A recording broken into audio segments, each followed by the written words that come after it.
एकदन्ताय विद्महे वक्रतुण्डाय धीमहि तन्नो दन्तिः प्रचोदयात्। एकदन्तं चतुर्हस्तं पाशमङ्कुशधारिणं रदं च वरदं हस्तैर्बिभ्राणं मूषकध्वजं रक्तं लम्बोदरं शूर्पकर्णकं रक्तवाससम्।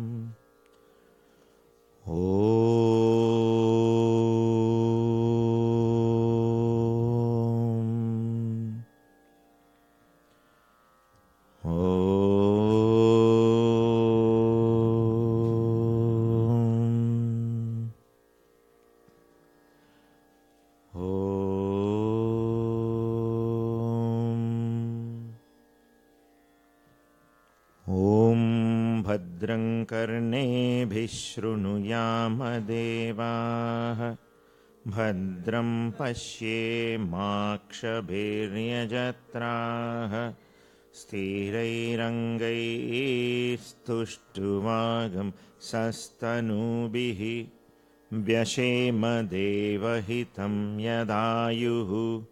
स्वस्ति न इन्द्रो वृद्धश्रवाः स्वस्ति नः पूषा विश्ववेदाः स्वस्ति नस्तार्क्ष्यो वरिष्ठनेमिः स्वस्ति नो बृहस्पतिर्दधातु।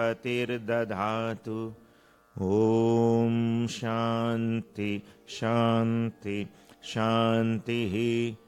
ॐ नमस्ते गणपतये त्वमेव प्रत्यक्षं तत्त्वमसि त्वमेव केवलं कर्तासि त्वमेव केवलं धर्तासि त्वमेव केवलं हर्तासि त्वमेव सर्वं खल्विदं ब्रह्मासि त्वं साक्षादात्मासि नित्यं ऋतं वच्मि सत्यं वच्मि अवत्वं माम् अववक्तारम् अवश्रोतारम् अवदातारम् अवधातारम् अवानुचानमवशिष्यम् अवपश्चात्तात् अवपुरस्तात्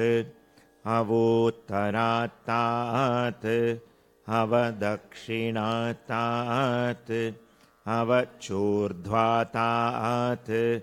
अवाधरातात् सर्वतो मां पाहि पाहि समन्तात्। त्वं वाङ्मयस्त्वं चिन्मयः त्वमानन्दमयस्त्वं ब्रह्ममयः त्वं सच्चिदानन्दाद्वितीयोऽसि त्वं प्रत्यक्षं ब्रह्मासि त्वं ज्ञानमयो विज्ञानमयोऽसि सर्वं जगदिदं त्वत्तो जायते सर्वं जगदिदं त्वत्तिष्ठति सर्वं जगदिदं त्वयि लयमेष्यति सर्वं जगदिदं त्वयि प्रत्येति। त्वं भूमिरापो नलो निलो नभः त्वं चत्वारि वाक्पदानि त्वं गुणत्रयातीतः त्वम् अवस्थात्रयातीतः त्वं देहत्रयातीतः त्वं कालत्रयातीतः त्वं मूलाधारस्थितोऽसि नित्यं त्वं शक्तित्रयात्मकः त्वां योगिनो ध्यायन्ति नित्यं त्वं ब्रह्मा त्वं विष्णुस्त्वं रुद्रस्त्वमिन्द्रस्त्वमग्निस्त्वं वायुस्त्वं सूर्यस्त्वं चन्द्रमास्त्वं ब्रह्मभूर्भुवस्वरो। गणादिं पूर्वमुच्चार्य वर्णादींस्तदनन्तरम् अनुस्वारः परतरः अर्धेन्दुलसितं तारेण ऋद्धं एतत्तव मनुस्वरूपं गकारः पूर्वरूपम् अकारो मध्यमरूपम् अनुस्वारश्चान्त्यरूपं बिन्दुरुत्तररूपं नादः सन्धानं सगंहिता सन्धिः सैषा गणेशविद्या गणकऋषिः निच्छृद्गायत्री छन्दः गणपतिर्देवता ॐ गङ्गणपतये नमः। एकदन्ताय विद्महे वक्रतुण्डाय धीमहि तन्नो दन्तिः प्रचोदयात्। एकदन्तं चतुर्हस्तं पाशमङ्कुशधारिणं रदं च वरदं हस्तैर्बिभ्राणं मूषकध्वजं रक्तं लम्बोदरं शूर्पकर्णकं रक्तवाससं रक्तगन्धानुलिप्ताङ्गं रक्तपुष्पैः सुपूजितं भक्तानुकम्पिनं देवं जगत्कारणमच्युतम् आविर्भूतं च सृष्ट्यादौ प्रकृतेः पुरुषात् परम् एवं ध्यायति यो नित्यं स योगी योगिनां वरः। नमो व्रातपतये नमो गणपतये नमः प्रमथपतये नमस्तेऽस्तु लम्बोदराय एकदन्ताय विघ्ननाशिने शिवसुताय श्रीवरदमूर्तये नमः। ॐ शान्ति शान्ति शान्तिः।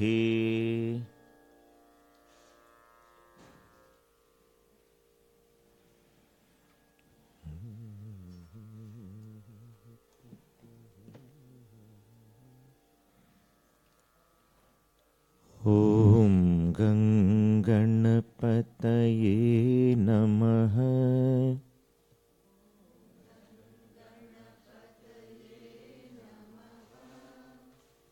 ॐ गणपतये नमः।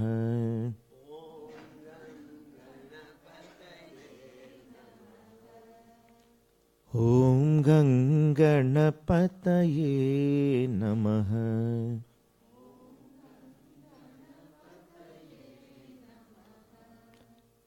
ॐ गणपतये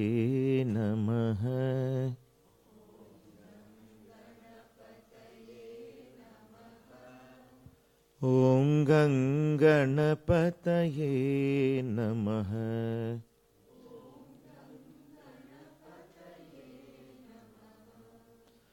ॐ गणपतये नमः।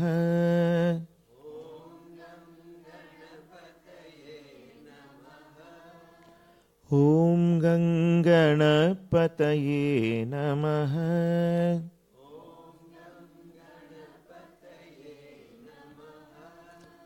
ॐ गणपतये नमः।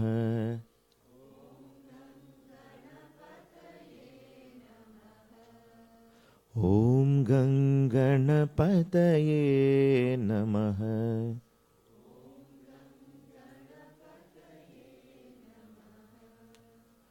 ॐ गणपतये नमः।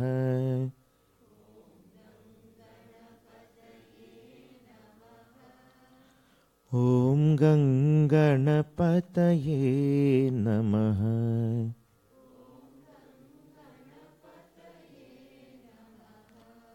ॐ गणपतये नमः। ॐ गणपतये नमः।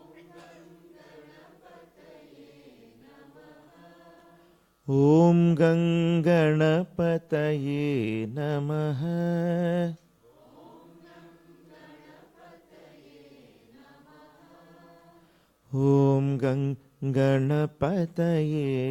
नमः।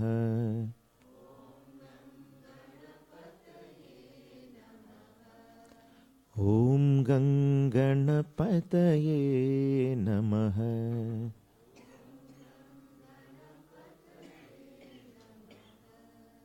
ॐ गणपतये नमः।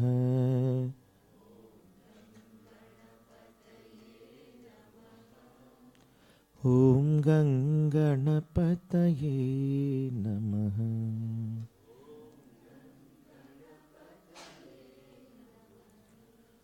ॐ गणपतये नमः।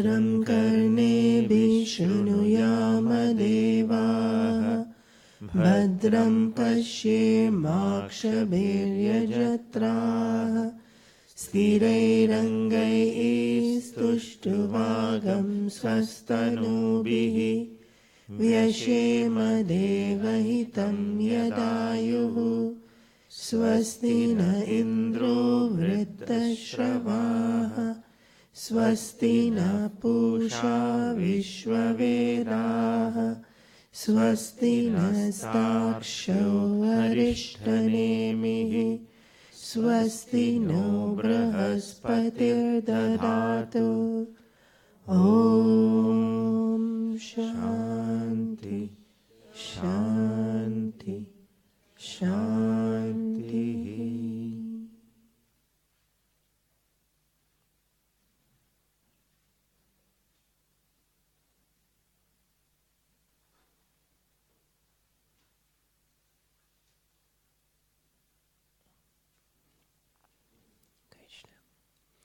We were seeing yesterday about how powerful our mind is and also how sound works in terms of its existence and in terms of our mind.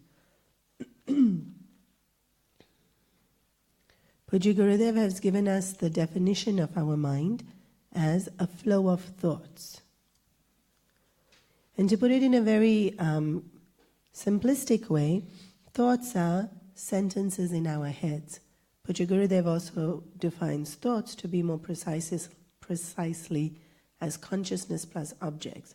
But if we take it in this time to think of it just as sentences in our heads, it's a little bit easier to be able to follow the logic. So sentences are then made up of words. Words are then made up of alphabets. Alphabets are nothing but sound. And sound is a vibration. So our mind is basically vibrations. And the content and quality of our thought will determine the type of vibration or the frequency of vibration that we have. On an everyday basis, we're not conscious of the kinds of thoughts, or which kind of thoughts rather, lead to what kind of frequency. A lot of it is happening subconsciously or without our awareness, even if it's in our conscious mind. Somebody might in passing make a remark, maybe about our demeanor, maybe about our personality, maybe about our looks, and it will prick our vanity. And we may not even register. We will, of course, get annoyed in even that moment that they said it, but the moment passes. And then we're busy with some work, we get busy with something else, but the irritation caused by that remark stays. And a few hours later, we're still in a very crabby mood. And we don't link our mood or our frustration to that comment. So much of it is happening without conscious awareness. Then something which is even more subtle, like how a particular word creates a particular frequency, may definitely go beyond us noticing it. However, the rishis, when they sat in their meditations, had a brilliant understanding of which sound created what frequency and how that then manifested in our first mind and then even our bodies. So when they created these mantras, or when these mantras were revealed to them, they got defined as scientifically formulated sound symbols.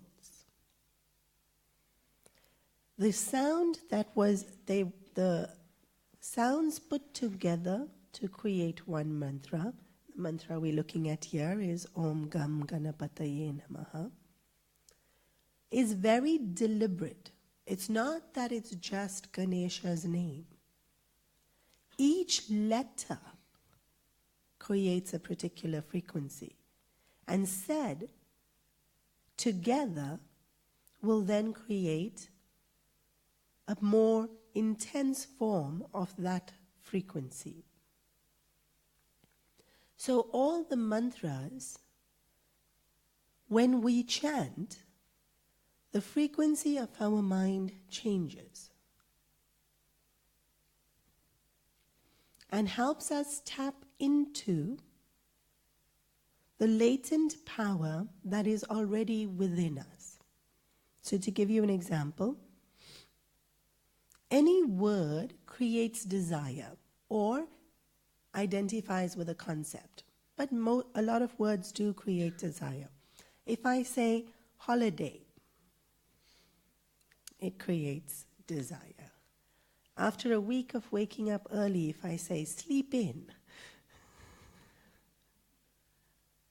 words can so easily create desire. At this time of the day, coffee. It's just a sound. It's just a word. And yet the effect that it has on us is that it creates a desire. Mantras too awaken a desire that is already within us. The scriptures talk about the quality of mumukshutvam. Mumukshutvam is the burning desire for liberation. So intense as if my hair was on fire, how much I would want water. That amount I want moksha. But when we look around into the world, most people don't have that amount of intensity for moksha. They may have desires that are that intense, but not necessarily for moksha. Because we've not completely understood what moksha is. We definitely have a desire for happiness. We have a desire for love. We have a desire to feel full. We have a desire to feel at peace. We have a desire to be empty so that we can serve. There's a desire to assert our ego, but there's even the desire within us to be able to eradicate our ego, because we've seen the beauty of it. And so all those desires do exist within us, but not as intensely for us to be able to do something about it.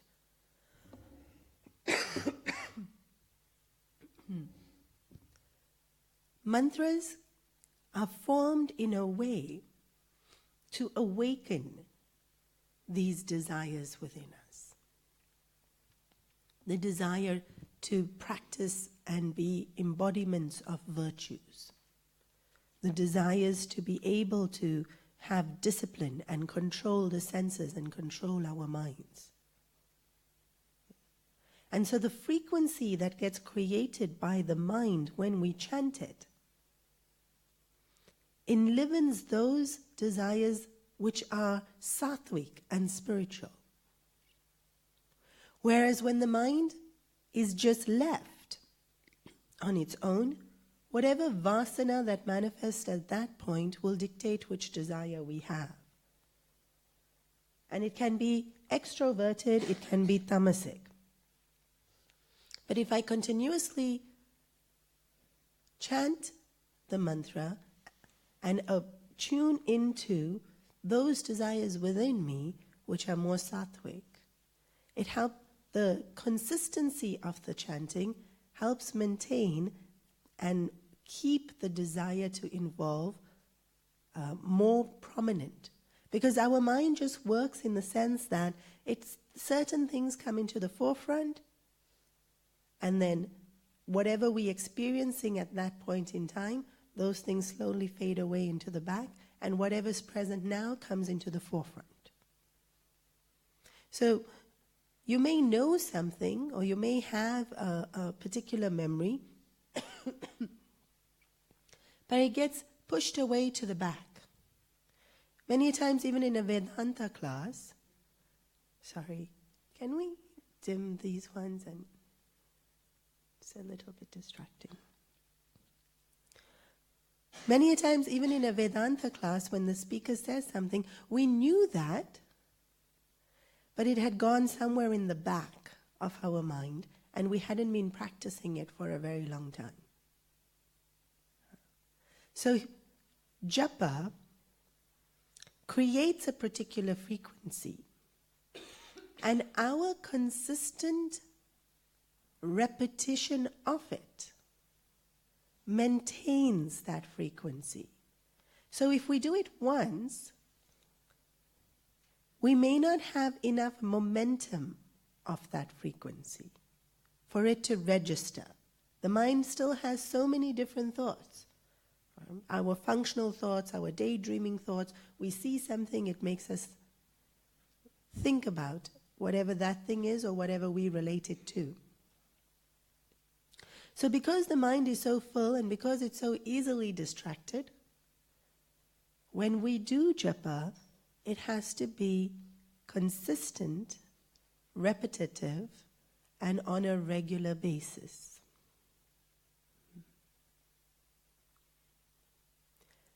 Gurudev had once given an example about, we do Rangoli and it's quite beautiful, and definitely we see it on the floor. In some homes, they do it even daily, put the Rangoli either at the altar or at the entrance of the door. But there's very, very skilled artists who do Rangoli on water. And I don't know if you've seen that. If they've done it well, you don't even know it's on water, because the water is so still and they've been able to drop the powder on the water and make it sit. But when you try to, if it's a novice, if it's not the skilled person, do Rangoli on water, the powder, when you drop it, falls right through.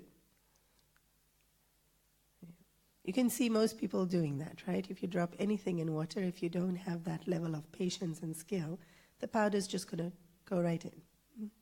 That's not Rangoli. Now that's colored water. Imagine how concentrated they have to be to drop the powder so slowly that it sits on that film that is created on the top. So there was this amazingly skilled person who would do these beautiful Rangolis in, you must have seen in India, they have these clay pots, and they can be quite wide and artistic in themselves.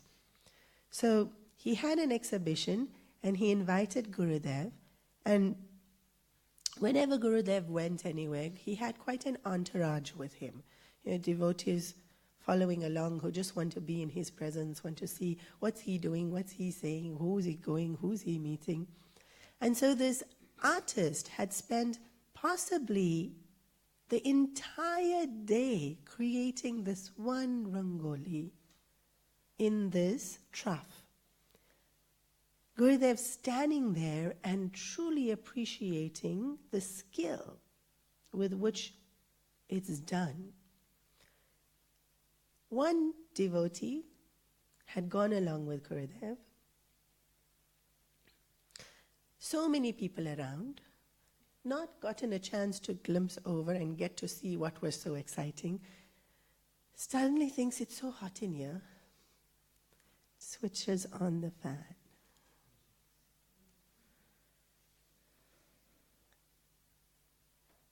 The entire Rangoli disappears.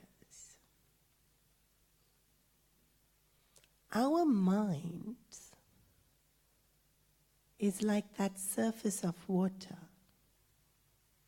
And when we want to hold a thought and create a picture, a vision, or even hold on to those sattvic desires within us consistently. It's like drawing on on water. The mind gets so easily disturbed. The effort put in to create whatever image or picture gets easily dissolved. And so when japa is done,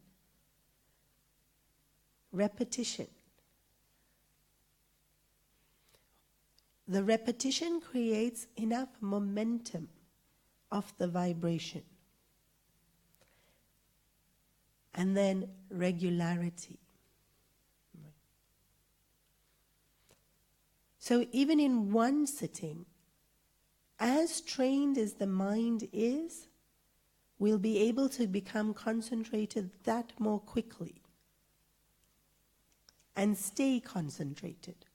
But until we train the mind to become so quickly concentrated and stay concentrated, that effort of repetition is needed to create enough momentum of that sound for it to become big enough a frequency to affect amongst all the other thoughts that I have had in the recent past. And then because by the end of that day, so many other thoughts have already come and disturbed the picture, the next day we have to sit again. But enough repetition will create enough momentum of that sound vibration to slowly be able to change our default settings.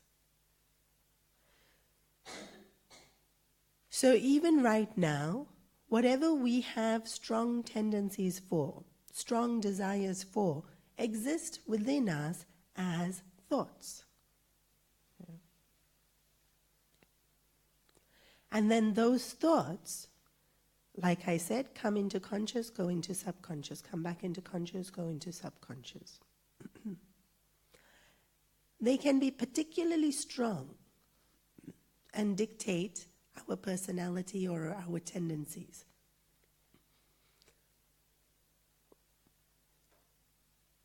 And they only became strong because of the intensity of the desire or because of a repetition of a thought. It's a little bit like how we can acquire the taste of something. When I first moved to Hong Kong, Chinese food was very, very unappealing.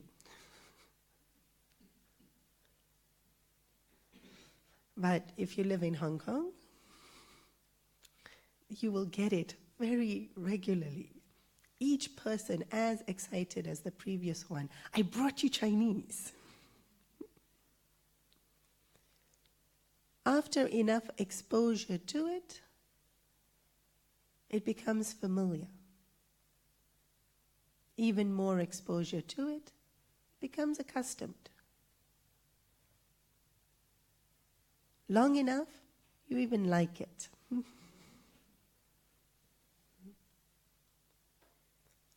Default setting changed. Default settings in our mind about our personality tendencies. Right? I may be someone who is very fearful, get very nervous.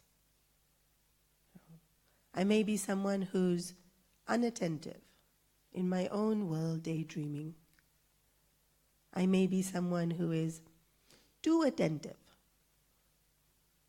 and then critical and obsessive. Whatever it is has been created by numerous repetitions. When we chant the mantra with intensity of concentration and sincerity of desire, the mantra itself, one, awakens a sattvic desire in us in line with mumukshutvam, and also, if chanted enough then becomes a more prominent frequency than the other frequencies in my mind, and can slowly replace a personality trait. So, Trayambakam mantra associated with courage and fearlessness. Somebody doing that with complete sincerity and regularity will be able to have the courage that their anxiousness starts to subside, and their sense of courage and confidence increases. Remember, this is not going to happen if you just do it 108 times. It has to be the frequency and consistency. Somebody who I said daydreaming in their own world. Gayatri mantra gives us immense ability to stay focused and concentrated. Creative also, but in a very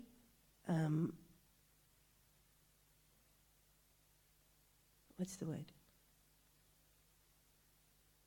The creativity might be able to remain intuitive, but it has a very efficient, right?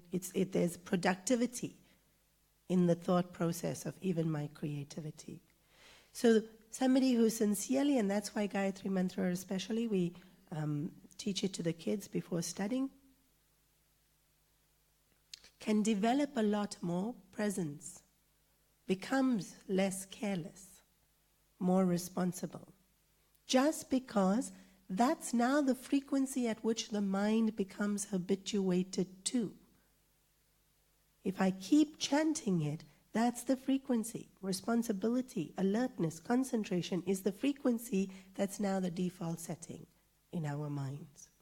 So japa, when given to us by the rishis and given to us by the Upanishads, is such an incredibly profound technique. We completely underestimate it because we've seen it over the centuries. We've seen our grandparents doing it, and we think, oh, it's just something very old. Or sometimes we don't value it enough because we think it can't be that simple. But it's not that simple.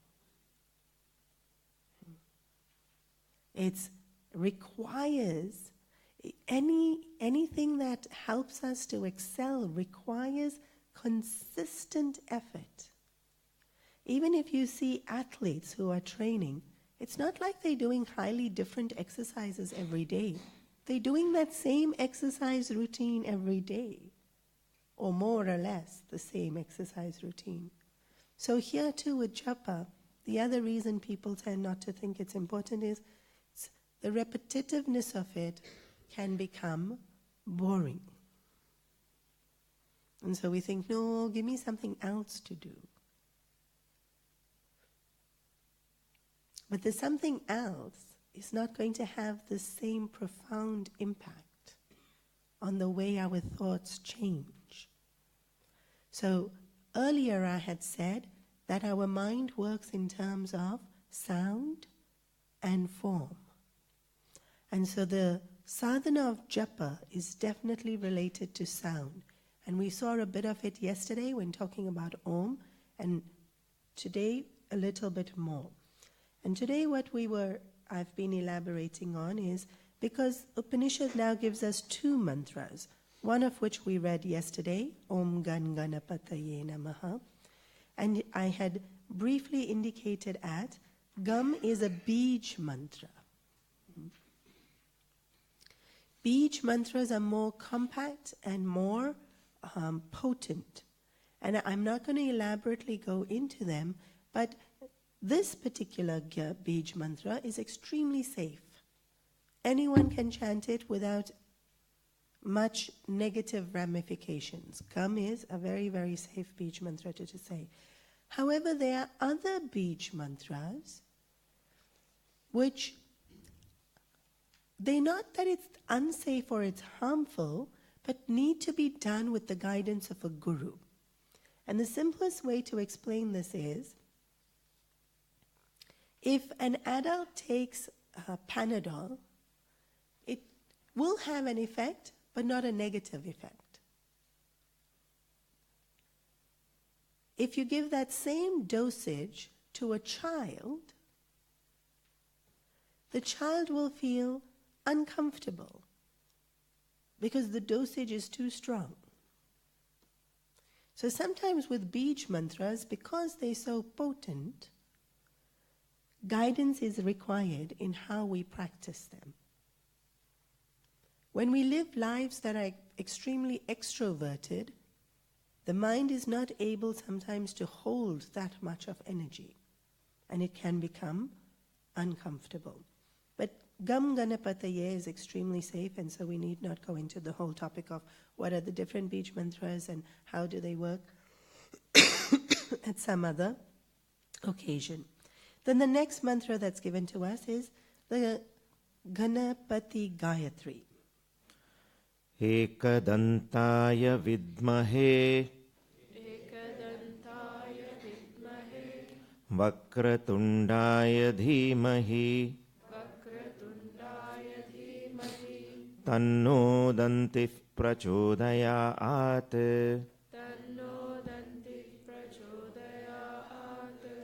It's called the Gayatri because of the tune, and you'll recognize certain words in this to be similar to what we usually refer to as the Gayatri mantra.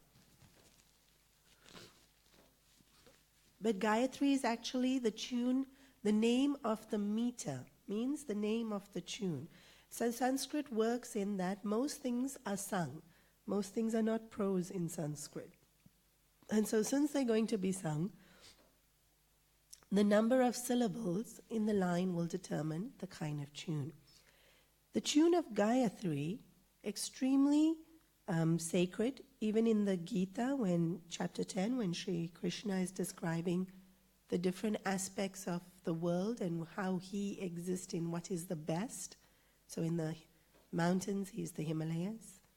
He says, amongst all the different tunes available of chanting, he is Gayatri. Because of the number of syllables and the shortness of the Gayatri mantra as opposed to others. So as a general rule, the shorter the mantra, the more potent and powerful it is. As a general rule also, the shorter the mantra, the harder it is to concentrate on it. So, it's the best, yes, but it's not necessarily the easiest to do. And sometimes struggling to do what is harder, I don't master it in the same way. Sometimes it's much more effective to just start where I am and master that and grow to the point of being able to concentrate on a shorter mantra. But any japa on these mantras will bear fruit. Because as I said, it tunes into that frequency of our mind. Here, the mantras are on Ganesha. And the quality of Ganesha will definitely suit some people more than others. And that's why within the Vedic culture, within Hinduism, so much diversity is given. Again, Gurudev would give the example that the doctor doesn't give one medicine to every person that comes in. Because our minds have different levels of restlessness, different types of desires, different types of fears, we will naturally gravitate towards the one that suits the texture of our mind. Here Ganesha has this quality of Siddhi Data, Buddhi Data. And again, each deity actually has all the qualities, but they'll just have a flavor about them, a kind of personality trait about them. And so those that are particularly drawn to the form of Ganesha, this mantra will resonate with them very well and more easily. The meaning of the mantra is given in the book, and Guruji's commentary is already there. But more than having a highly subtle meaning, it's concentrating on the different names of Lord Ganesha and therefore different skills of the mind. That's going to be true about whether it's Ganesha or any other god. The names are different skills that the mind has. And so we're tuning into that skill, that quality within us. So Ekadantaya is the one with one task, and we're going to be seeing it even further. But from a point of view of the skill set of the mind, is non-duality. The ability to start to see oneness. Ekadantaya vidmahe, vakratundaya dhimahi. The trunk is curved. Again, the quality or the symbolism of Ganesha's trunk is also the intellect, right? And the ability of it to be flexible, to do both what is detailed and to be able to think from bigger picture as well. And then Danti is again the one task. So the quality of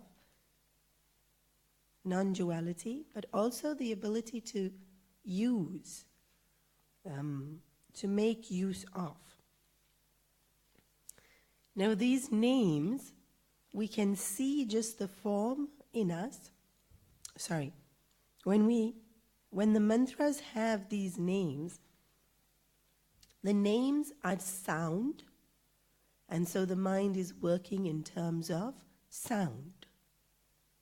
Sound becomes a frequency.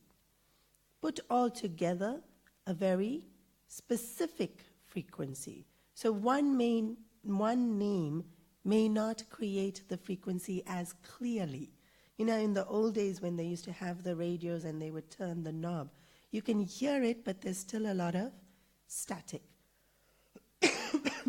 So the mantra gets packed in very specifically so that you get right to that right spot where you can hear it crystal clear. But the other thing that happens when we say a name like Ekadanta or Ganapati or Ganesha is the image that we associate with that form comes to mind. And the mind works with image as well as sound. So the next verse is going to focus on how the mind uses the image. Ekadantam chaturhastam Pashamankushadharinam Hradam chavaradam hastair Bibranam mushakadvajam Raktam lambodaram shurpakarnakam Raktavasasam Rakta gandhanuliptangam Rakta pushpai supujitam Bhaktanukampinam devam Jagatkaranamachyutam Avirbhutam cha srishtyadau Prakrite purushat param. Very good. Yeah. No, sorry, you're right. One more line. Evam dhyayati yo nityam Sayogi yoginam varaha. Okay. So I need not describe how Ganesha looks to you because we're very familiar with the form, right? And we see this image frequently enough. Although you'll notice that when different artists draw him, some can do it quite artistically and abstract, and some will do it quite traditionally. And here it's the very traditional image that is given. So nobody just made it up, like how we would tend to do. The Ganaka Rishi, we saw earlier in the Upanishad that the mantra was revealed to Ganaka Rishi, and the way in which Ganesha would look also is revealed to the rishis. And so this is the description that gets given. Then any artist reads this description and then draws the image. Sometimes then the second artist and the third artist and the fourth artist gets bored of drawing it in exactly the same way and so changes a few things. Or sometimes descriptions from the Puranas get used to vary the way in which the Devata is depicted, different poses. But more than going into the symbolism of the pose, because within Chinmaya mission we tend to talk about symbolism during all our festivals, in the Bal Vihar classes, in wider talks, in yagnas in the evenings. And so the literature is easily available, and some of you would also already be quite familiar with the different symbolisms of that particular form of Lord Ganesha. But here, very specific to Ganesha, even though it's true for all the devatas, is that aspect of form to formless. Because when we celebrate Ganesh Chaturthi, a form gets created and then we submerge it, Vigsarjan, so the form disappears. And so he more specifically represents, and maybe that's why Upanishad took this particular form to dwell on. I started with saying, from formless comes form, and therefore we use the form to go back to formless. And this is very evident in Ganapati Sadhana because of the Visarjan. And because they tend to just make the form of Ganesha each before the puja. If you see traditionally, now we have the murtis. But if you see in Vedic culture, they'll take one heap of turmeric and put it in like a mountain kind of packet, very tight. That's Ganesha. And so the whole puja is done with that pile of turmeric being Ganesha. So it's created and then dissolved. Just within that beginning of the puja to the end of the puja, created and dissolved. And then, of course, for when we do the celebration, usually around September, October, he's brought into the house and there's so much festivities, and then taken and submerged. But more in terms of form, mind things in terms of sound and form. So we have word and image. Now today we're quite familiar with the fact that we have right brain and left brain. Left brain is the more logical and so more associated with sound. Numbers, words, all of that. Right brain is more associated with images. The kind of thinking that's associated with image is not as linear as when you use sound. Even though a particular word can mean many different things, it's still more linear. When you see a picture, our reactions to the picture and our understanding of the picture can be so vast and can be so varied. and we can draw into different aspects of the picture and focus on that. So, when in the terms of sadhana, some will prefer sound, some will prefer image, because we have a tendency of being either left brain, right brain. But ideally, we have both, so that the mind gets more holistically stimulated.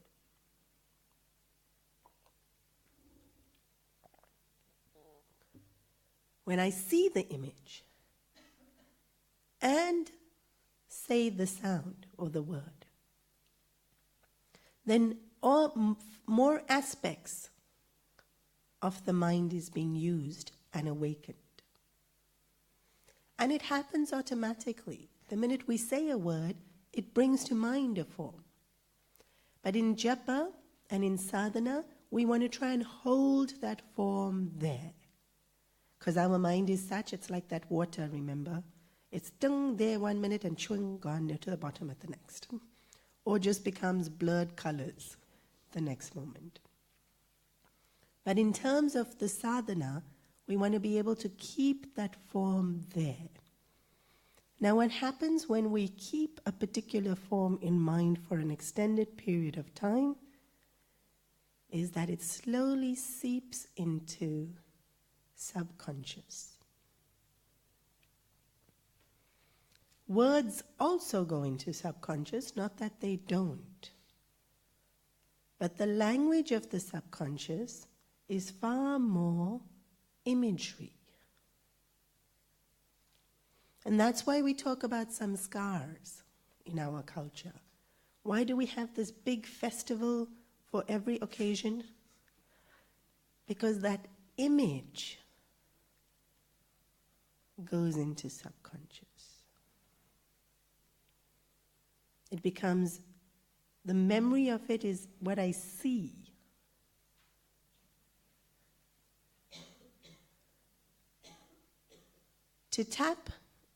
To be able to consciously go into subconscious is not so easy. To penetrate and change subconscious, even harder. If you think about an iceberg, and this analogy gets used for so many different things, but the bit of the iceberg that can be seen, which is so little, is the conscious mind. The subconscious mind is the humongous part of the iceberg that can't be seen from the surface of the water. But if you go inside the water, and if you see, some of them are as big as mountains if they existed outside of the water. Our minds, we are aware of the conscious bit. We know that the unconscious bit is huge. Western science doesn't know how huge it is. They just know it's huge. From scriptural point of view, we know it's as huge as every lifetime we've lived. And more. That's some iceberg. Getting into that and then planting a seed of a thought is going to have to be so strong to make any difference. It's so vast.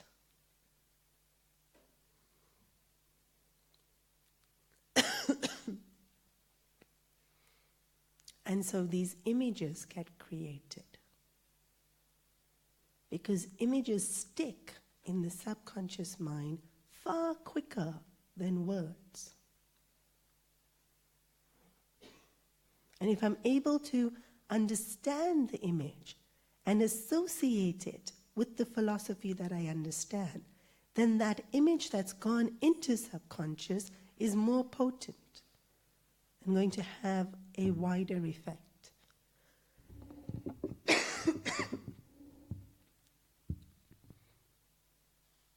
And so, in this verse, the imagery that is given, Puja Guruji has elaborated beautifully on in his commentary. I'm going to do very, very briefly, and please, I urge you all to read this at some point in the weekend, so that when you see the image of Ganesha and this understanding goes along with it, it has more of an impact on the subconscious mind. So again, the word Ekadanta. Ganeshji breaks one of his tasks, and what he's doing is destroying the false notion that there's separation that exists in this world, or reducing the ability to see differences and increasing the ability to see oneness. This particular image of Ganesha has 4 hands.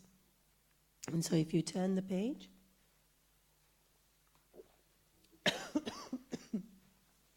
it's made very user-friendly, and they've given us in bold subtitles. He's carrying a noose, and the herding of the wildlife in farms, the noose is used to control. But Ganesha is holding the noose himself, showing self-control. This is one of the most prominent qualities that we see not only in Ganesha, Hanumanji, Shiva, this quality of self-control, because it's so incredibly important. So just to pause here and go into this deeper. In science, they have found that most light has radiation, but it's not potent enough necessarily to be able to penetrate deep enough to be able to see something. But they have been able to create that light, which is far more penetrative, and so now we have X-ray machines. And so you go and stand there, and they can see beyond the surface. They're not seeing the body, they're seeing what's underneath the body, because that light is so penetrating. Normal light doesn't have that skill of being so penetrating. Our minds can be likened to the light in the same way, in the sense that the mind which is indisciplined, dull, unalert, remains on the superficial layer of understanding, or even in a very superficial layer of being able to enjoy bliss, love, because it doesn't have the capacity to be penetrating. But when we make our mind disciplined, when we're able to concentrate it, we make it a little bit more penetrating. When we then add understanding, virtues, consistency, sincerity, it becomes even more penetrating. Then when that mind looks out into the world, it can see beyond the apparent appearances into the truth that's there. This is said even in the scientific world.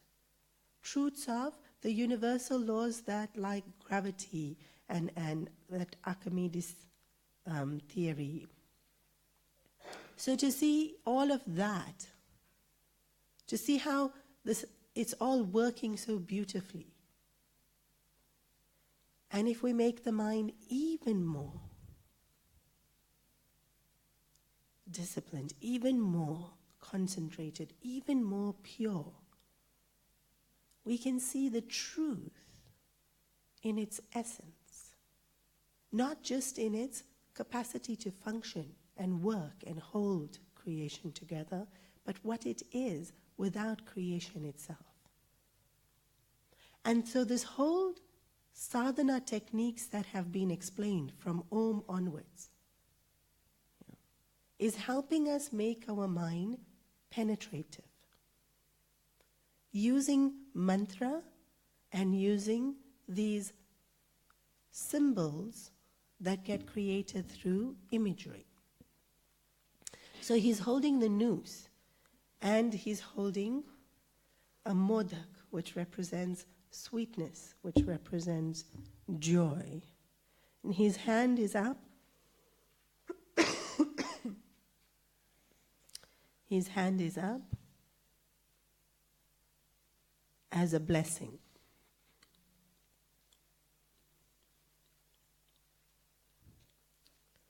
And then I think in the fourth hand, he's holding the tusk that he has broken.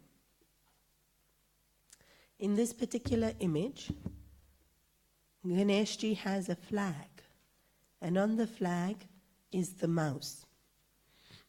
We see also that Ganesha's Vahana is the mouse.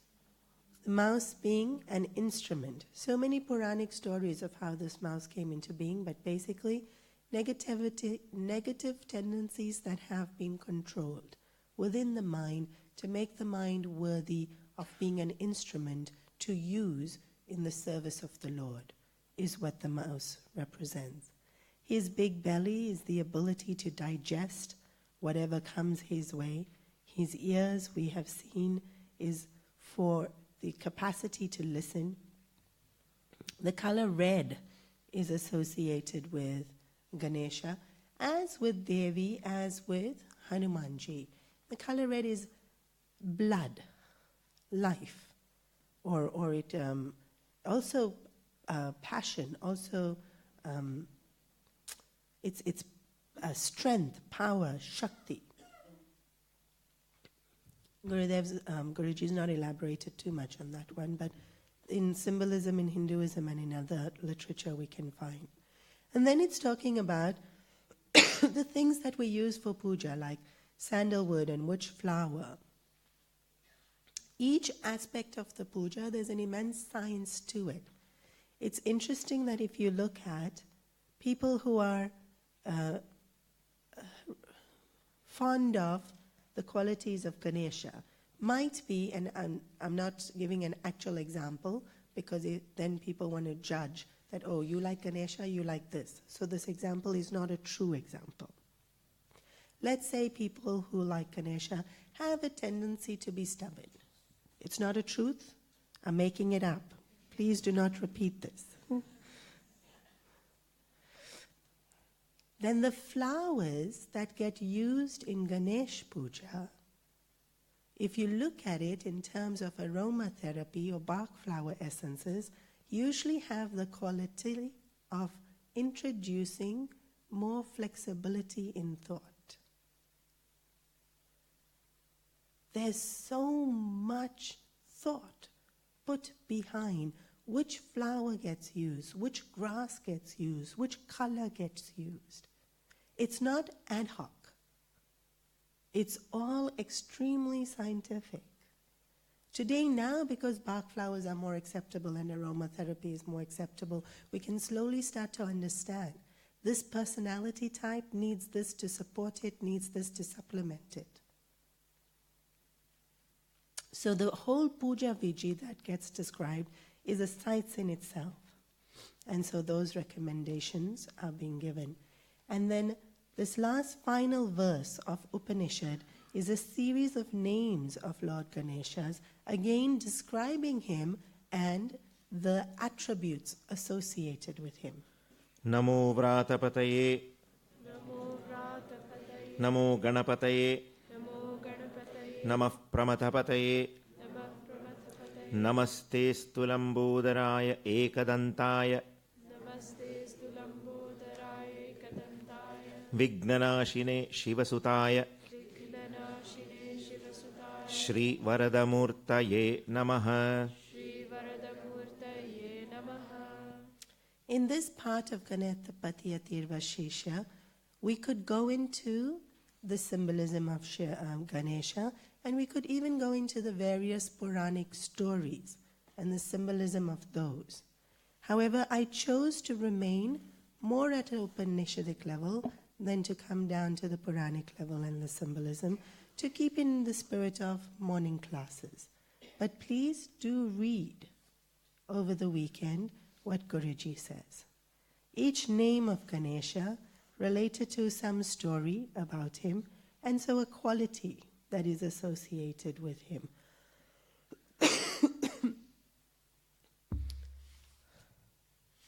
And this in itself, this line with all the names of Ganesha, itself can become a mantra. And it's a beautiful dhyana mantra for Lord Ganesha to help the mind. Before we start the actual mantra, usually we do a dhyanam on that particular form to help the mind create the image more specifically before we start the mantra. So this is one of those dhyana mantras of Lord Ganesha, and describes his relationship to Shiva, to Parvati, his physical attributes, and the qualities that make him so adorable and worshipable. And with this mantra, actually, the Upanishad ends. The last bit is more about our sadhanas, so that we can meditate on his form and meditate on the mantras associated with Ganesha. But because in so many different parts of India, Ganapati Atharvasirsa gets chanted very regularly, more like a stotram than an Upanishad. So there's a very unique quality. Usually Upanishads do not have phalashruti. Phalashruti is telling us what we will gain by chanting this. But since it got chanted as a stotram, in many stotrams a carrot is hung, saying if you chant this, you will get. Many a times even parents will ask me, is it okay to bribe the kids? Upanishads are bribing us. Also, I started with mentioning the rishis understood. If our mind is preoccupied with other desires, there will be no space for the spiritual desire. So to create space for spiritual desire, may you have all of that. And may you see it's not what you really want. And so now these last 3 verses are phalashruti. You can just read them. एतद् अथर्वशीर्षं यो धीते स ब्रह्मभूयाय कल्पते स सर्वविघ्नैर्न बाध्यते स सर्वत्र सुखमेधते स पञ्चमहापापात् प्रमुच्यते. Here it's saying, the person who chants the Ganapati Atharva becomes fit to be able to know the truth, develops the qualities of the mind of Viveka Vairagya that we can absorb this knowledge, and gains happiness at all times, not just one fleeting moment of it, but at all times, and becomes free of sin. So create a mind that is pure. सायम् अधीयानो दिवसकृतं पापं नाशयति प्रातर् अधीयानो रात्रिकृतं पापं नाशयति सायं प्रातः प्रयुञ्जानो पापो अपापो भवति सर्वत्राधीयानोपविघ्नो भवति धर्मार्थकाममोक्षं च विन्दति. So here it's encouraging the person not to chant it just once. Those who chant it in the morning get this benefit. Those who chant it in the evening get this benefit. Those who chant it both in the morning and in the evening, then you will get dharma, artha, kama and moksha and be removed of all obstacles in your life. But Ganesha is a little bit naughty. He also creates the obstacles. इदम् अथर्वशीर्षम् अशिष्यानदेयम् यो यदि मोहाद्दास्यति स पापीयान् भवति. So here just a word of caution. This knowledge is sacred. Don't just give it to people who will misuse it or abuse it. When something is sacred, we give it to people who are worthy and will be responsible with it. Earlier today I was talking about how potent a mantra can be, how incredibly transformative mantras can be. In the scriptures, every mantra is described as the boat that takes you across the ocean of samskar. If it's something so incredibly precious, then we respect it by giving it to people who honor it. Not that people are not deserving, but we give it to those who maintain its sanctity and honor it. And with this, the Upanishad concludes. The Upanishad actually concluded a few verses ago, but the Falashruti is enticing us. I chose to do this Upanishad because I knew it wasn't one that maybe is done as often, but also because once when I was sitting with Pujya Guruji, he was mentioning that he has chanted this Upanishad from a very young age in his life. Somebody had taught it to him and then had requested that he chant it daily, and he has. This is one of these beautiful qualities we see of Guruji, that when he says he'll do something, he really does it. And he's very, very disciplined. And on that occasion, he was mentioning how, through the course of his life, he has seen how chanting it has benefited him. And so I thought something that he firsthand has seen be effective in his life, be empowering in his life, then it became a text that automatically I value even more. Every Upanishad is sacred. And of course the 12 major Upanishads that Shankaracharya has imparted, the depth we understand and is so incredibly profound. But this one has a little bit more flexibility of form and sound and sadhana. And the chanting also is very pleasant. It sticks in our mind. So it's been a wonderful 5 days for me to reflect again on this Upanishad, which I think is so incredibly beautiful. So I thank you all for being inspired faces for me to reflect with. There you go.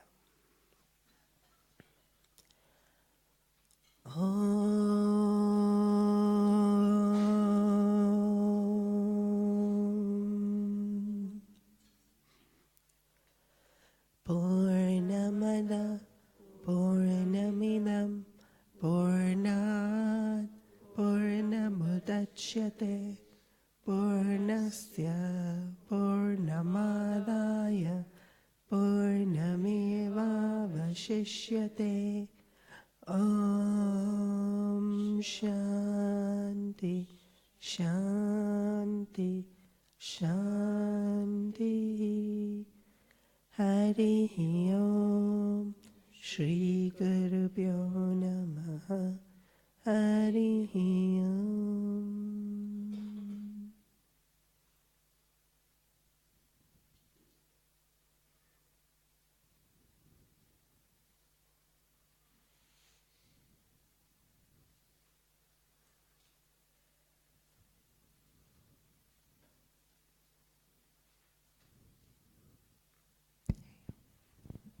Hari Om.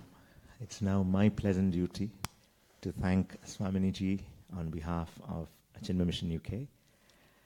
The inner beauty and meaning of any Vedic mantra can only be revealed to us by the grace and blessings of a Guru. And when we chant such mantras with full understanding of its meaning, its potency increases multifold. We thank you, Swamini Ji, for patiently bringing out the beautiful hidden meanings of this Upanishad and enabling us to understand Ganesha not only with the form that we are so familiar with, but also to go beyond that and to see him without the attributes.